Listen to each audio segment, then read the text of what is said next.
And good morning, everyone. Good morning. Hope you're all having a good morning. It is a lovely, albeit gray, Wednesday morning here in the city of Philadelphia. Welcome to the Coffee Break Chat. I'm your host, James Jackson, executive producer, Lakeleaf Productions, and we're back. We're back from a bit of a break. We took a little bit of a break for paternity leave. I got our little one here with us today because, don't always have childcare available, but the childcare is always available if dad's around somewhere. Um, and we have our guests with us today. Let me just get them all arranged on screen. It'll just take me a minute. But we have a packed show for you today. Let's see, what are we talking about today? Today we're talking about the news media is dead. Long live the news media. Yeah, there's some interesting reports coming out, some interesting stuff going on in with reporters reporting that the news media is dead. And we also have for you today a little bit of talk about mask confusion. I put question marks around that because I'm not confused about masks, but apparently there's a bit of mask confusion going on. We're going to talk about Philly Pride, and we're going to talk about National Night Out. In case you didn't know, last night was National Night Out, and we'll talk a little bit about that. But first, we have Trudy from Her Strength, Our Story, and we have Erin and Cassie. I see Erin and Cassie so far from As You Like It. And so I'm going to bring up Erin and Cassie on the screen.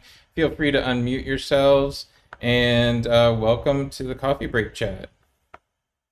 Good morning. Thanks so much for having us. Good morning. Hello. Yeah, feel free to introduce yourselves. Erin, you're on screen in the center there, so you're first to just introduce yourself, your pronouns, what it is you do, and then pass it on to Cassie if you would. Cool. Hi, everyone. My name is Erin Francis. I use she, her pronouns. I'm currently a student at Temple University. I'm studying musical theater. So studying to be an artist in the world. And As You Like It, I play the character Amiens, and I wrote the music for the show. So I do underscoring and whatnot. So that's me. Awesome. And then Cassie. Good morning. I'm Cassie Alexander, an actor here speaking about As You Like It, where I have the opportunity to play Rosalind. I do use she, her pronouns. I'm also an arts administrator and a grant writer for Delaware Shakespeare and an artistic associate with PAC. Awesome. And the audience can't see me right now because I messed up a setting before coming on screen, but I'm fixing it in the background here. Let's talk a little bit about As You Like It. What is As You Like It? Not that most of us don't know, but just give it a little introduction and what's going on with As You Like It from you folks. Sure. Well, this production is the inaugural show from Theater on the Verge, a brand new theater company dedicated to telling stories of human resilience in ways that serve audiences, primarily doing outside work, especially now given the current climate. So we open on Saturday at Green Lane Park at 5:30, and then we run next week, Thursday through Sunday at the Abington Arts Center. Awesome. So doing a little bit of work outdoors, keeping your audiences safe, a little socially distanced. What are you said the performances, and what are the ticket prices, and where can folks get tickets? So it is free admission to the show, which is awesome. but we are accepting donations if possible. So yes, did I miss anything, Cassie? No, I think that's it. You can head to theaterontheverge.com for tickets. Yeah. Also, I think the Abington Arts Center is running their own reservation link. We've tried to make it easy as possible. Free Shakespeare should be simple. Yeah, free Shakespeare should be simple. So yeah, joining a lot of good companies out there doing free or reduced cost admission work for the arts. So this is a brand new company, and have what how have what caused the impetus for you all to form the company and put on this particular show right here during the pandemic? Sure. Well, Erin and I are speaking a little bit on behalf of Anna, our director, who founded the company. So Anna trained in England and really loves Shakespeare, and I think believes that these plays and the rich history that they have can be such a comfort to us now, and also a joy to share with one another. Free Shakespeare is a long-standing tradition. So we're performing in the legacy of these plays with simple shows done outside, and that kind of indelible, simple theater magic that is live and fun. Yeah. You can really tell, if you come to see the show that we all love Shakespeare, and you can tell, especially with Anna, our director, that she loves Shakespeare. Not to give a spoiler, but at the very beginning of the show, we do an all together, like, community, all together actors, little showing of All the World's a Stage. And just from like the first 20 seconds, 30 seconds of the show, we're all very strong on stage, and using our outdoor space to kind of welcome the audience in. And it's going to be great. And I can see it being awesome. It is awesome. Yeah, it always is already awesome. Just gotta stick with it. Yeah. I would like to, I don't see our second guest yet, but I would like to add to the conversation Dr. Ardencia Hall, a regular guest of the Coffee Break Chat. And just take me a second to bring her presence up on screen. There you are. Dr. Hall, if you would introduce yourself, your pronouns, what it is you do. Good morning, everyone. My name is Dr. Ardencia Hall Karambe, and I use the pronouns of she and her. And I'm an associate professor of theater and English at the Community College of Philadelphia. And I'm also artistic director of Kaleidoscope Cultural Arts Collective. Cool. Dr. Hall, Yes. just brought you on as always, because you're a fount of knowledge and a wealth of opinion. That part's right. That part's right. The other part I'm not sure about. Go ahead. Well, you are. You are. We love having you on. And brought you on because just wanted to get your thoughts. Welcome you to the conversation. See what you're thinking here. With the free Shakespeare. Free Shakespeare is always awesome to me. But Free Shakespeare is always awesome, and I'm really glad. And I see that a lot of theaters in the area are reaching back to the bar. I think a lot of times we think those shows have little or nothing to do with us, but they really have a lot of gems of wisdom that I think resound with us today. And so many people don't realize how much Shakespeare is just in our everyday lives, just basic turn of phrases that we use that come from Shakespeare. You know what I'm saying? Just common terms that we use. So we really, I think a lot of people are scared because the language is a little, high, a little haughty. Uh, but um, but it's I if I think it I love Shakespeare. I adore I adore I adore. I can't say it too much. I adore Shakespeare. So and I think the language is fun. I think it's just about we have to and I think doing it in the park and outside these days is bringing it back to people in a way that they are not used to. They're used to going to the theater and everybody's dressed in the doublets and the couplets and the cup and all that fancy stuff. When Shakespeare was really playing to the groundlings, and we, and bringing that tradition back. And I'm really glad to see theaters are doing that. Awesome.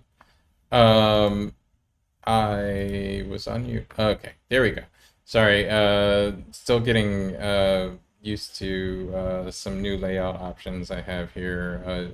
Did a bunch of layout stuff for a summit that we just worked on, and trying to incorporate that back into our normal workflow. When you're juggling two jobs at once. So, I would like to work backwards then. I think that the concept of Shakespeare in a park really fits in with our topic of the National Night Out. The National Night Out, for those that don't know, is a kind of made tradition. It came about, I believe, if I'm not mistaken, it came about in the late '80s, early '90s, and was created by a combination of neighborhood groups and the federal government, and really in support of safer neighborhoods and policing in order to create a environment where neighborhoods would interact with the police. And the police would interact with neighborhoods. We've been, doing this song and dance between neighborhoods not knowing the police and police not knowing the neighborhoods for a long, long time. At any rate, oh, sorry. Um, Sorry, I had some audio come through there that I didn't mean to come through. Um, when we have National Nights Out, it is in an attempt to do some of the similar things, I think, to what we do with having uh, productions in the park. Um, I think that's an important part of doing productions in a park. We're creating an environment where people are using the public space, the public sphere, and getting out and about and really utilizing their neighborhood. Um, do you as actors see yourselves uh, interacting in this environment? Like, do you feel that interaction? Is it important to you that you're interacting with with folks in the neighborhood? Yeah, absolutely. I mean, in the show, we do interact with the audience, and I mean, during intermission, there's some music being played as well, but it's music that we all know. It's Queen, it's ABBA, and oh my goodness, so Beyonce. Lots of, and so I think even just something simple as music we all know to play during intermission is really nice to have that sense of community. But yeah. Yeah, definitely. Well, and performing under shared light changes so much, right? We aren't in a proscenium space. We aren't. There are some lights once it gets darker, but for the most part, we're all under the same light. You can look directly in an audience member's eye and really ask the question that that the characters are asking, and I think that makes a tremendous difference. It is the difference of just walking by someone on the sidewalk and nodding, or looking in their eyes and saying good morning, and that specific and authentic connection makes a tremendous difference, whether we're on stage as artists and storytellers or just humans moving through the world. I know I prefer the direct eye contact moment. And I was Dr. Yeah, go ahead, Doctor. and I was gonna say this: the idea of the national night out, or just being out with the community in the evening at dusk. There's something kind of spiritual about that, that has you know that moment between the fairies and the humans when we mix at twilight, that kind of thing. But I think for artists, and I think for artists, the idea of being connected to the community is vital. I don't think we can actually call ourselves artists if we aren't connected to the community in which we live, because most of our stories, our art is driven by what is going on around us. Wole Soyinka, Nobel Prize winner, playwright and author, and one of my mentors, said, "For an artist to be true, he must be connected to the community, or his work will be fad." You know what I'm saying? So if you want your work to stand, like Shakespeare, to stand the test of time, you really must be connected to the people. And so, like, as I said earlier, Shakespeare, we often think the language is very haughty, but he was really talking to the groundlings, to the people on the ground, to the people who were living the day to day, having that struggle. Even though we were looking at these lofty characters in some cases, like Hamlet or Macbeth and others, he really is just talking about the common man and finding those common ideas and ideals of what it means to be human and how we deal with life in general. And so I applaud theaters once again who have, as I said, theaters have survived many plagues, and we will survive this one. And we have bounced back, and we have harkened back, and we've gone and we've reached and grabbed Shakespeare and pulled him forward to send us through this plague that we are living through. So I'm excited to see. I'm gonna come and see that one. I'm interested to see that. I don't live far from Abington, so I'm groovy. Yeah, I very much agree. I think like the whole I just had this thought while everyone was talking, but like our show really does kind of remind me of old times when we would all gather together and share stories and engage in storytelling and I don't know, camping, That was a magical moment by the fire. Yeah, it just reminds me of that.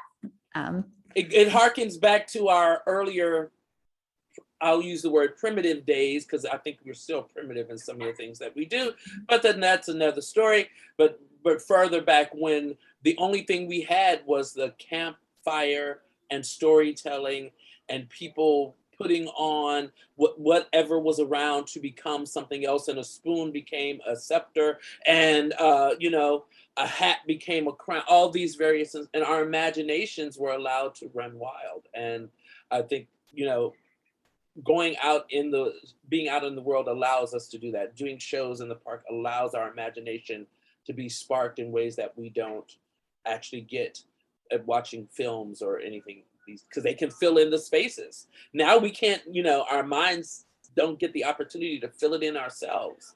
So I think it's wonderful. Yeah. I'll stop talking now. Yeah, don't stop. Don't stop talking on my account. Hey, like culturally, we defer to those with more wisdom and more experience. So, and I believe fully that you have both. In other words, you the old bird in the room. I got you. I got you. I got you. I got you. That wasn't what I was saying, Dr. Hall, but you do have that doctor. So speaking of community, I've been working on my segues in case nobody noticed. I've been working on my segues. We're gonna get this segue thing down before the end of the year. So speaking of community, we had a recent upheaval.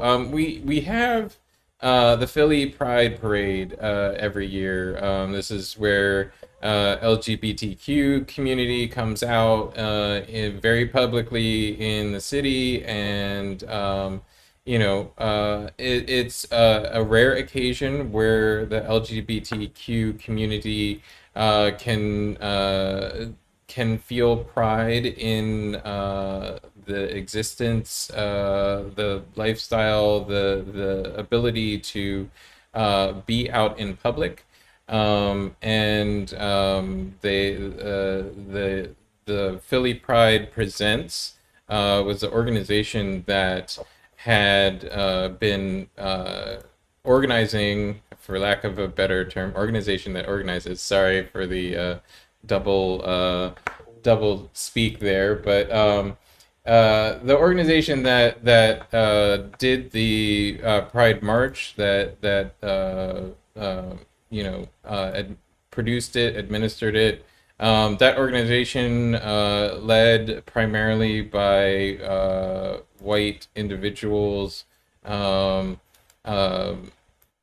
also, not having a membership that is representative of the LGBTQ community, was received a lot of public commentary about that recently, and they decided to answer that public commentary by disbanding, and for lack of a better term, just completely disassembling their platform rather than passing the platform to someone. For what it's worth, the LGBTQ community has stepped up and created their own platform in the wake of that disbanding, and it seems to be going rather well. They're forming based on community organizers that have been active over the past year, and they're putting together a revamped Pride Parade that will feature, a more representative group of people, and that's good news. That's good news for community access. On that topic, not necessarily on that topic, but joining us as a guest panelist is Jason Peters. Jason, introduce yourself and your pronouns and what it is you do. How y'all doing? Can you hear me well? I don't know. Yeah, you got a great mic. Good stuff. All right. Hello, my name is Jason Peters. I am a journalist, writer, all of that good stuff. I popped in because it was on my Twitter feed, and I was like, hey, I think I could just join this. I think I have the Facebook clearance and the logins to just hop in this if I want to. And I think last time I was in here, Ms. Hall was here. I don't want to mess up your name, so I just That's all right, the one darling. I could say. It's early for me. I didn't want to butcher it, but no, that's Dr. Hall to you, sir. Dr. Hall. I'll hit Dr. Hall. That's easy for me. All right. No, I wanted to hop in. I'm a journalist, I write for everybody, to see if I could plug my prison expose. It hasn't gotten nearly the traction or interest that I thought it would, and I'm pissed. And I saw that we were complaining about the news media, so that's what I'm doing. I saw news media, and then I listened for a little bit, and I was like, you know what? I think I want to talk about prisons. If you'll give me such platform for maybe 1 minute. We'll get to that. Take your time. As we get through the let's talk about Pride for the moment. Oh yes. I do think it is lovely, because I know for years people complained and yelled about issues with Pride. I know that Pride cooperating with police is always an issue, as well as the corporate takeover of Pride. But as a straight man, I'm chilling over here. I don't want to. I'm not here to take up that space. You guys fight that fight here and supportive. Yeah, no, get rid of the brands. Always get rid of the brands and the police. But whatever helps you have a good day. Yeah. Indeed. Well, just to tie it back into actually the main topic of the news media being dead, and why the topic is the news media is dead is I was listening as I do to I consume a lot of news. Being a news person myself, I consume a lot of news, and there was a report, a strident report by a professor of media and news from Chicago, a university in Chicago, and she wrote a paper recently that media is in a final decline. It is in a terminal decline. Media will be dead within the next 10 years, according to this professor of journalism. I don't know. I take issue with that. I take issue with the idea. But what she did bring up, which is an interesting idea and an interesting problem, and one that this channel in particular was founded to solve, is that smaller communities that don't traditionally consume media in the way that media has always existed. So newspapers being supported by advertising, local broadcasting being supported by advertising. Communities that don't consume that, say, rural Black communities in Kentucky, that kind of thing. Communities that don't consume that media, therefore, don't get represented in the media because reporters move to the bigger markets. The same holds true for arts, I would suppose, which is that, there are arts markets. There's New York, there's Philadelphia, there's DC, that draw the acting talent, that draw the directorial talent, that draw the writers to them because we have the infrastructure to make their productions live. Same thing with media. If I have an audience here in Philadelphia, and I'm gonna pull in a reporter, it's probably going to be a reporter from Philadelphia. I'm not going to pull in a reporter from, Arkansas. I might pull in an editor from Arkansas, or pull in a story from Arkansas, but it's less likely because I'm less concerned with that kind of thing. So that, to your point, Jason, your story about prisons not getting the play that the viewership that you would like, is that endemic of this problem? That is that do you think that there's a way to get that article read more widely? So there's I think the problem is overall with media, and I think the thing that I didn't read the article that you were referring to, but I think because what is the death of media? There is no such thing as that. People will keep pumping out stuff as long as there will be no ending the noise.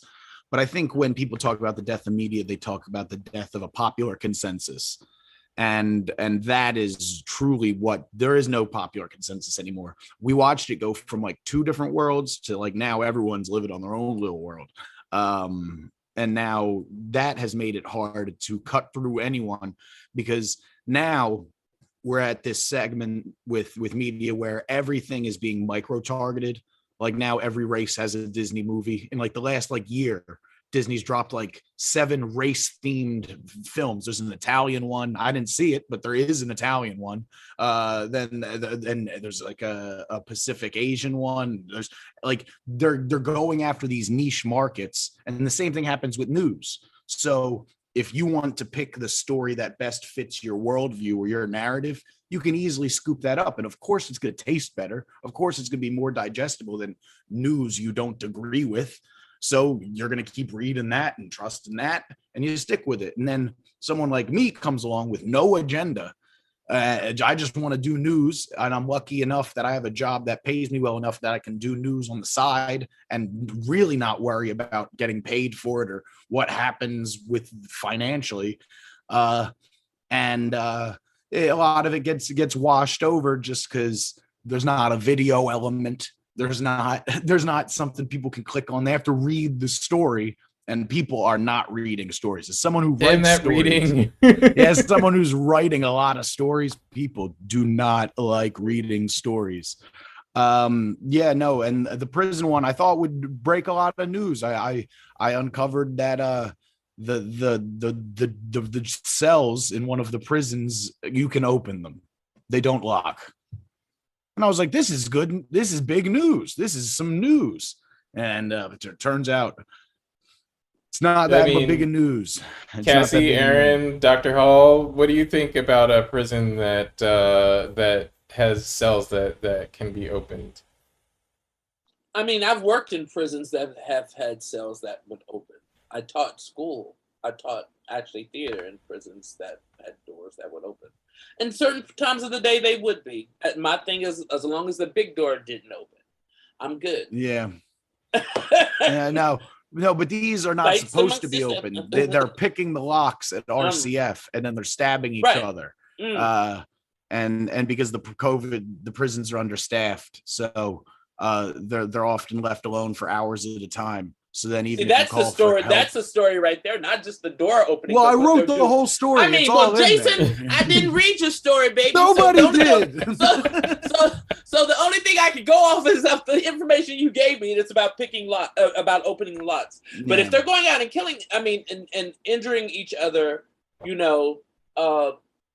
that's happening. That's a bad thing. That's happening. And interestingly, on YouTube, Run Boy Run Productions commented, I believe the news media has killed itself by wanting to be more like a place of entertainment over actual news coverage. And this show kind of straddles that line a little bit. We're talking about the news, but we're not really delivering, hard-hitting news at the moment.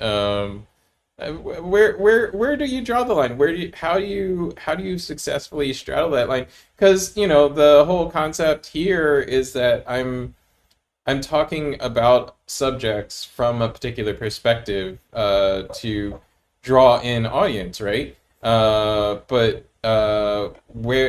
Whereas Jason's piece is definitely just straight news. It's news, it's a piece of information that the public wasn't aware of, and that has attention being brought to it because of Jason's reporting.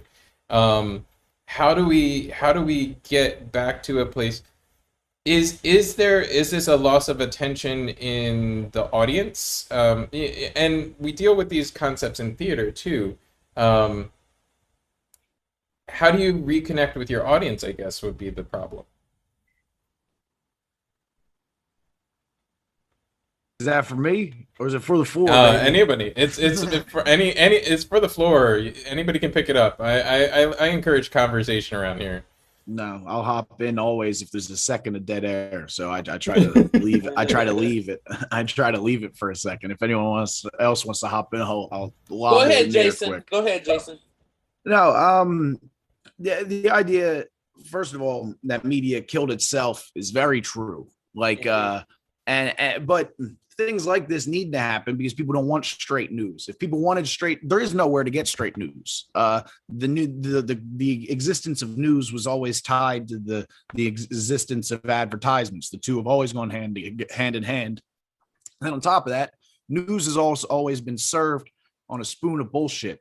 So even if you watch the news, you're still going to watch stories that are bullshit. Like I walked 62 miles from Philadelphia to Atlantic City to raise some money for charity. That was kind of news. So the news came out, CBS came in, and I felt like, oh, this is kind of bullshit that they're covering me. What I'm doing is kind of bullshit. Like it is a publicity stunt. It's charity. It's kind of bullshit. But then the story they ran after me was that it was National Ice Cream Day. And I was like, and that's definite bullshit. I was like, never mind. My thing was news. That's the bullshit. I was the news. Never mind.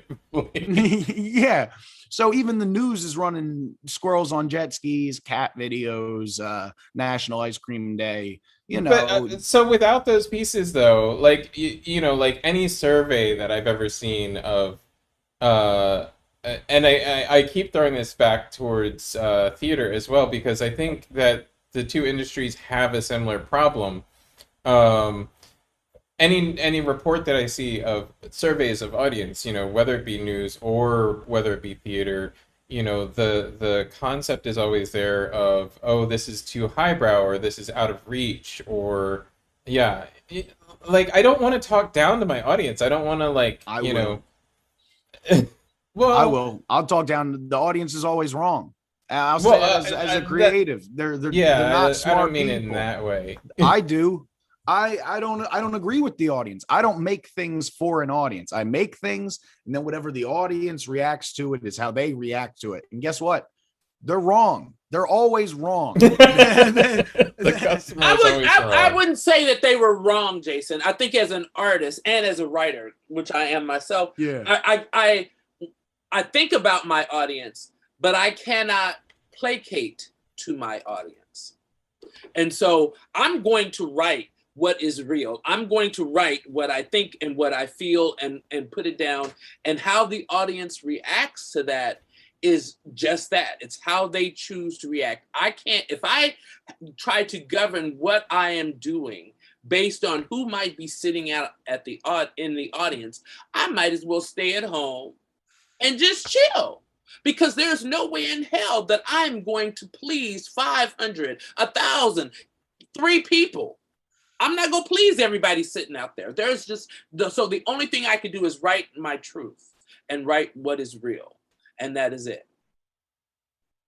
I'm going to say something and it's relatively controversial. I think Imagine that. The American psyche, the American audience is pretty weak, pretty coddled.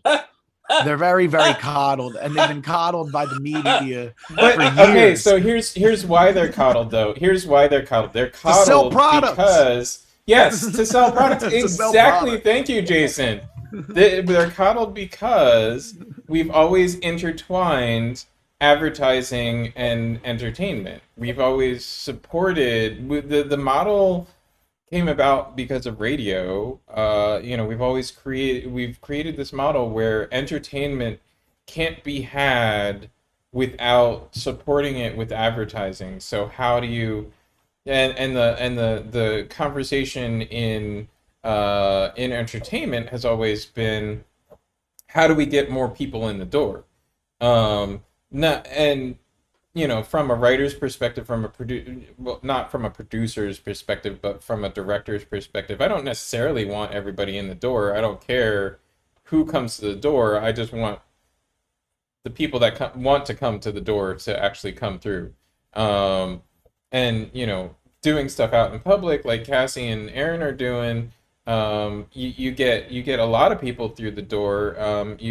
But they also have that ability to literally just turn and walk away.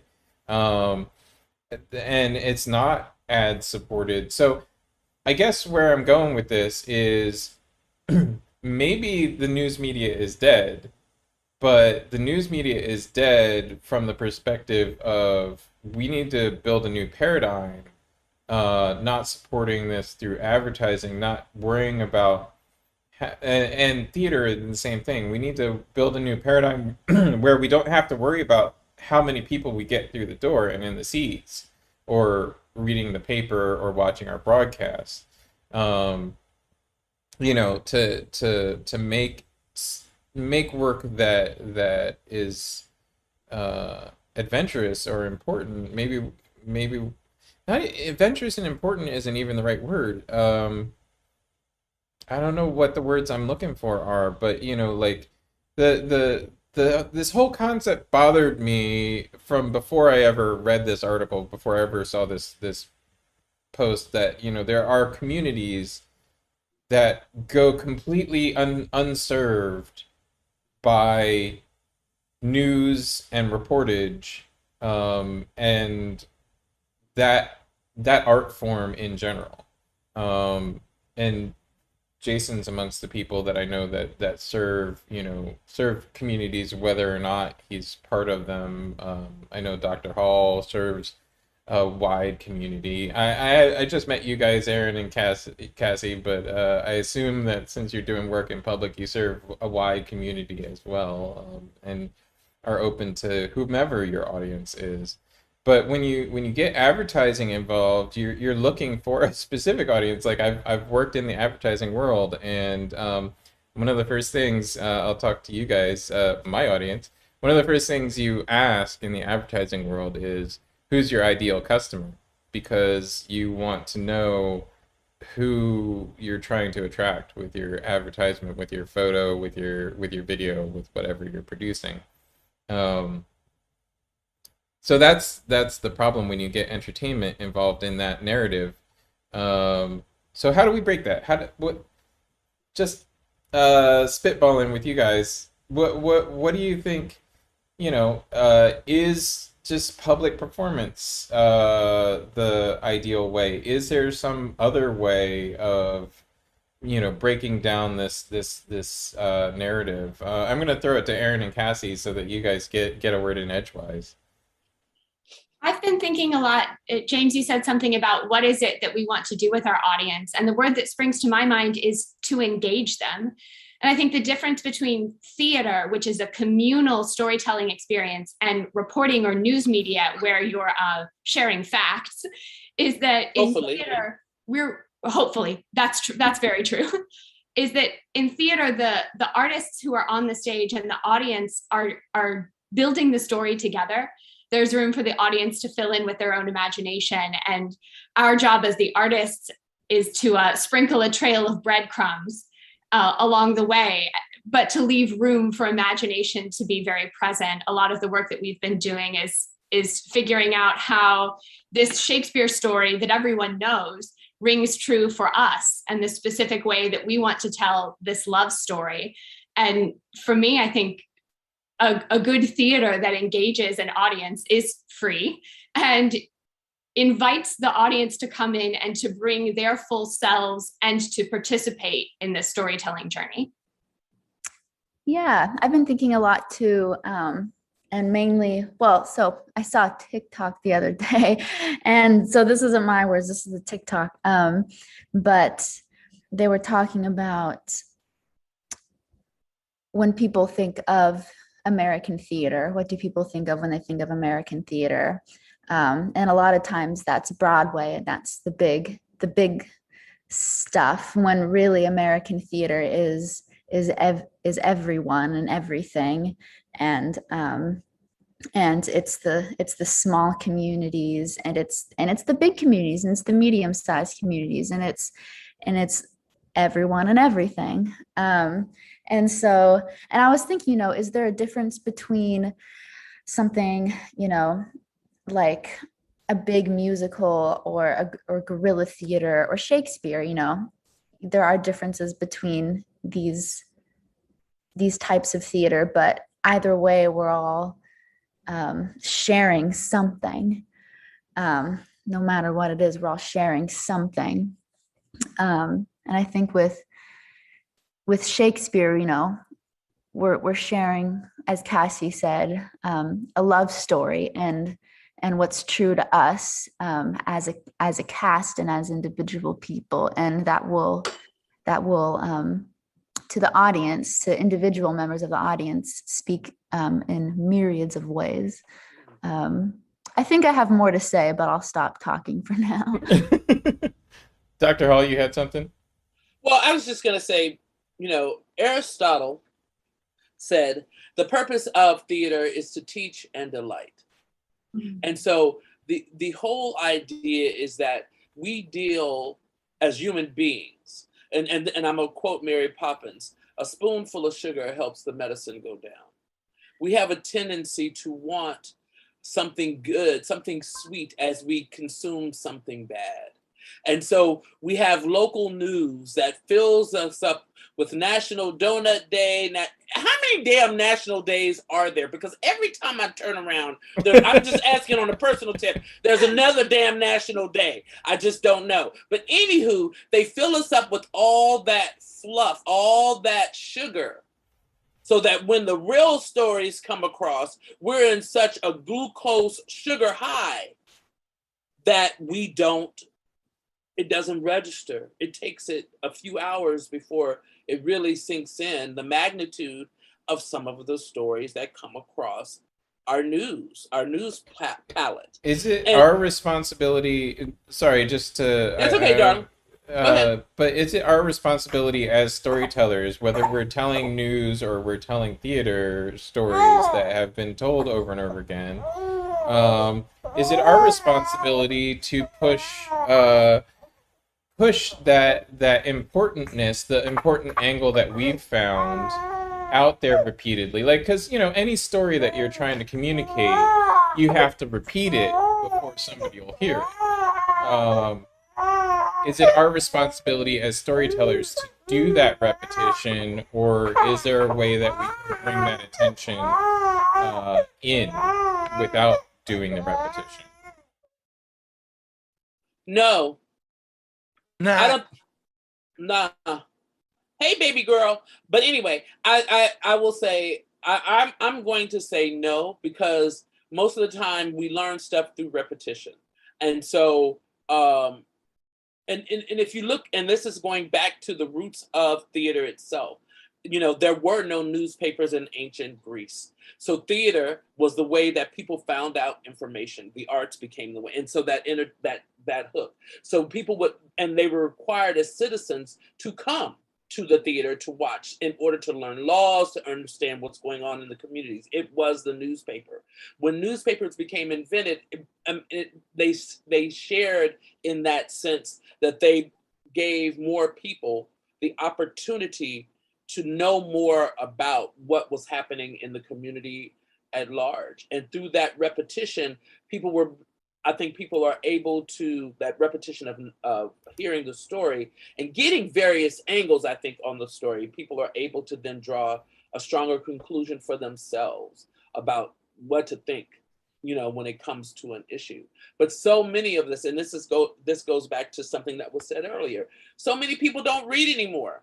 So many people don't read. They glance through Facebook to get their news.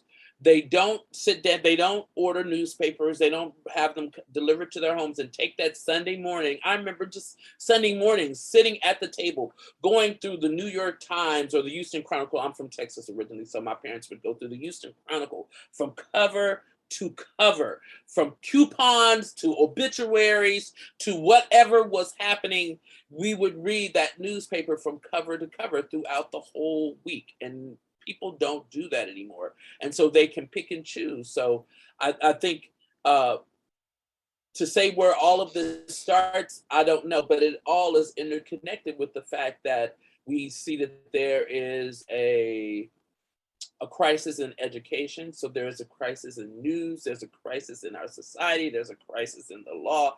And a lot of it stems from people just not understanding things. I read, I remember a couple of years ago, I was reading something, doing some research and talking about just the idea of comprehension and people's ability to comprehend. And our comprehension levels are low. You will have people who can read the instructions of something, but can't comprehend what it means. So just to rip on your last couple of sentences here, and to draw in our last topic, we got 7 minutes left, so I want to get to this one. It's kind of important. Mass confusion. I like I said, I consume a lot of please murder me. I listen. So this is we're talking about a crisis in the news. You're talking about, to riff off of that. I find one of the hugest crisis in the news is this environment that we've created, and this is relatively new. This is pretty much since the 90s in the media, where anyone can say anything on the news, and it has equal weight to what the facts are, to what reality is. I don't understand that. I don't think I let people go on fake tangents here on this show. I try They not on to. TV. They're on TV. There's something about the importance of being on freaking TV that people think that just because they're Production on, value. they say it's on television, so it must be right. It must Well, okay, Production so value. It's this production value. It's confusing. this It's what I this do. I weaponize the same tricks. People take me seriously because I'm on TV sometimes. People take me seriously because my name's in the newspaper sometimes. In reality, I got a blunt right here. I'm drinking coffee. I'm editing audio. I'm a mess. But because I'm on TV sometimes, people are like, this guy, he's got it together. you've got that trustable face. and they're right to trust me because I'm not lying to them. But no, and the mask thing, the mask thing is everybody's fault. Everyone has failed. The medical community has failed. The government has failed. The media has failed. Scientists have failed. Where were all the smart people? Remember when there used to be smart people who we used to trust? Now nobody can trust because everyone's labeled as a red or a blue.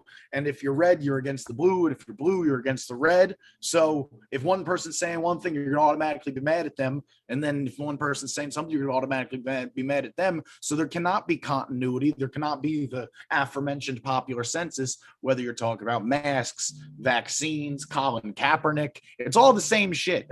It's all the same thing. It's all coded language and people making personal decisions as a way to exercise political expression, because political expression in this country has been so muted because there is no advancement in any way. So people have to take these decisions and apply them to their personal life because there is no way to gain power or push on further in society in any meaningful way.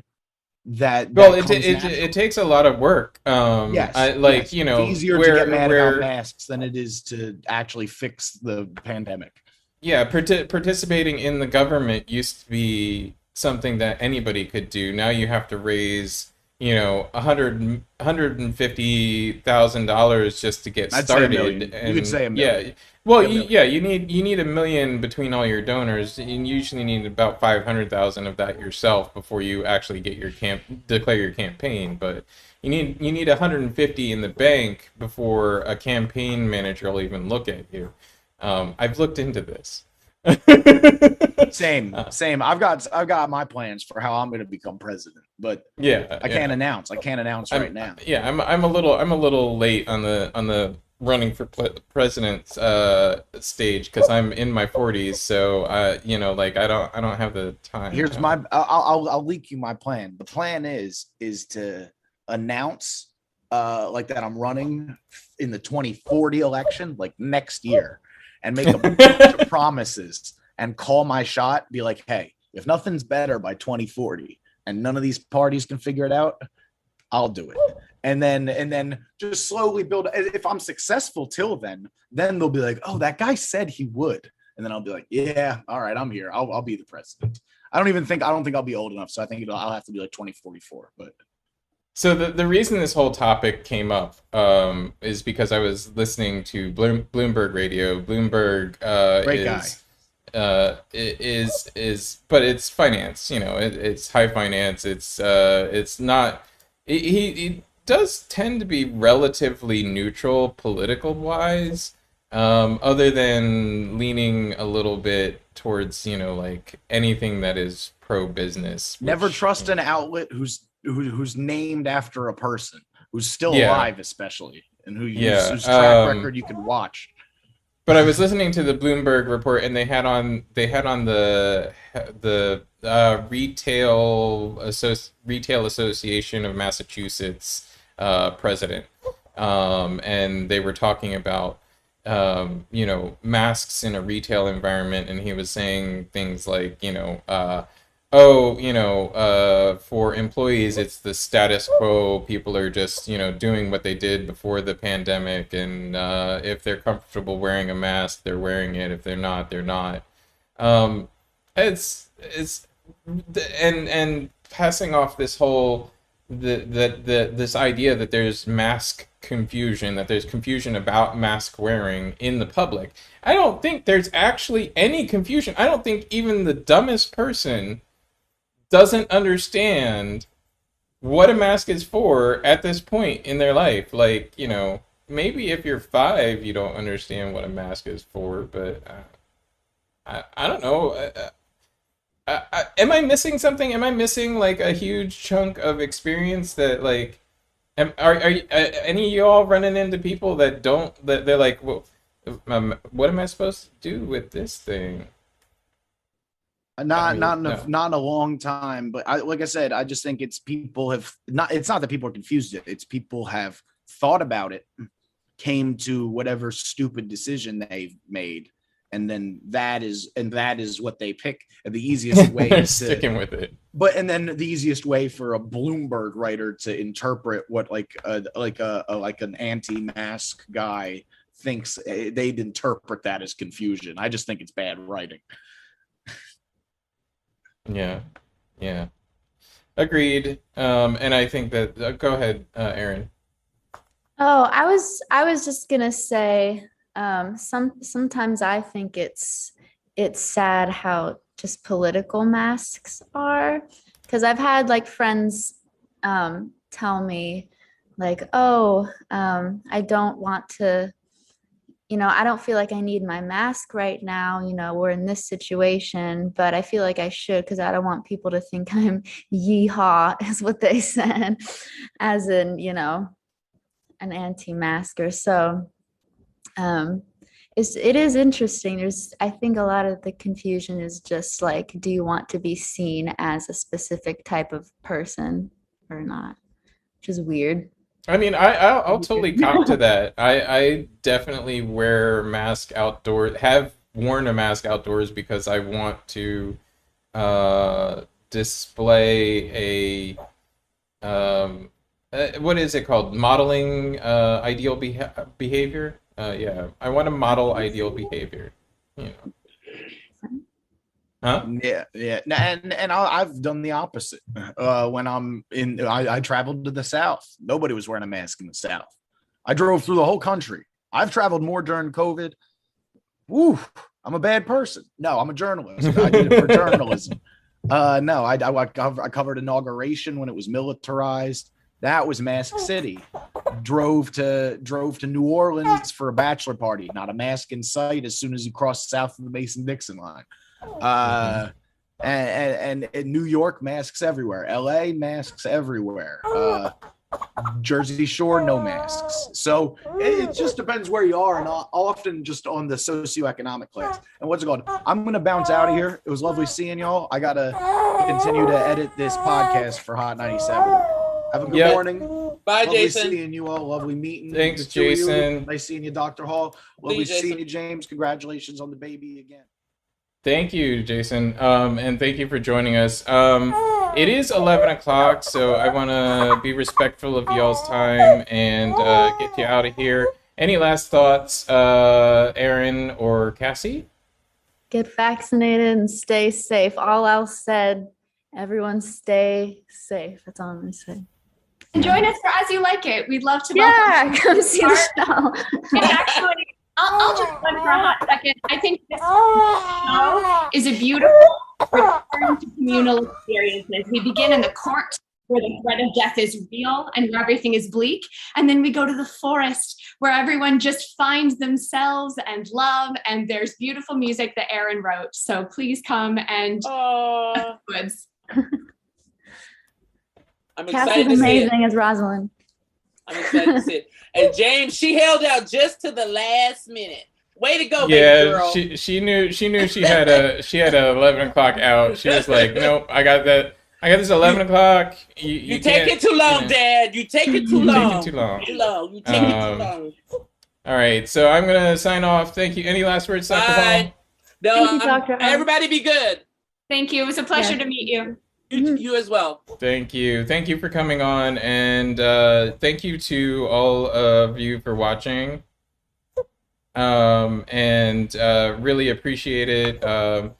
If you like what you've seen, please sign on and support us on sign on and support us on Patreon. Sorry, I'm talking to Dr. Hall in the other window here. I was talking to Dr. Hall, and I muted myself on Zoom so she could talk with Cassie and Erin. So y'all can talk. I'll take us out. Yeah, so support us on Patreon, patreon.com/lightbeefproductions. And if you like what you see, tune in next week. We do this show every Wednesday at 10 a.m. Actually, I believe that we're taking next Wednesday off, most likely. So apologize for the quick schedule change, but life happens, and we had the last few weeks off because of parental leave. So now we'll be taking an extra week off unless something changes. We try to bring you breaking news and interesting topics. So we'll try and come to you live if there's anything important that happens. There's always something important that happens, but anything that crosses our radar that we really must cover. And so tune in 2 weeks on Wednesday, 10 a.m. We go live. Feel free to watch the rebroadcast on Facebook, YouTube, Twitter, all of Lightbeef Productions on all of those platforms. Yeah, support us on Patreon. We can't do this without your support. We thank all our Patreon supporters that have maintained their Patreon support through our brief hiatus. And if you'd like to be a Patreon supporter, we have rates as little as $1 a month. $5 a month gets you some little behind the scenes stuff. And we have higher rates than that if you'd like to subscribe to us on Patreon and support us at a higher level, we can get you more information, and you can have more influence over the broadcast. So yeah, tune in 2 weeks, and until then, stay safe and enjoy the moments that you have. We all have a limited amount of time around, and all the good days are right in front of us. So keep going,